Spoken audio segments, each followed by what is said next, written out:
Guys, ഞാൻ വന്നിരിക്കുന്നത് പെർസിമൺ ഫ്രൂട്ടുമായാണ്. ഇത് ജപ്പാനിലും ചൈനയിലൊക്കെയാണ് അധികം കൃഷി കഴിഞ്ഞ് വരുന്നത്. യൂട്യൂബിലൊക്കെ ഈ ഫ്രൂട്ടിനെ പറ്റി കണ്ടിട്ടുണ്ട്.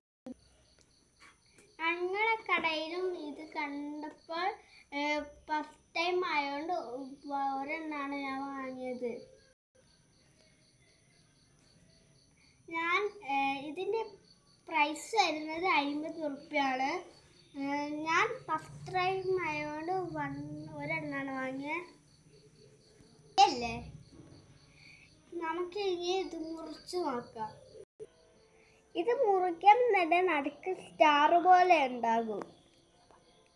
നല്ല ഭംഗിയാണ് ഇത് മുറിച്ച് കഴിഞ്ഞാൽ കാണാൻ.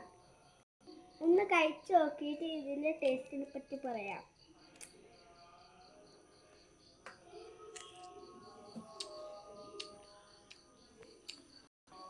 നല്ല മധുരമുള്ള ഫ്രൂട്ടാണ്. ഇതിൽ സീഡ്സ് ഇല്ല, ചിലതിലാണ് സീഡ്സ് ഉണ്ടാവുക. വളരെ കുറച്ച് സീഡ്സ് ആയിരിക്കും ഉണ്ടാവുക. എല്ലാവരും വാങ്ങി ട്രൈ ചെയ്യണം. എൻ്റെ വീഡിയോ ലൈക്കും സബ്സ്ക്രൈബും ഷെയറും കമൻറ്റും ചെയ്യണേ.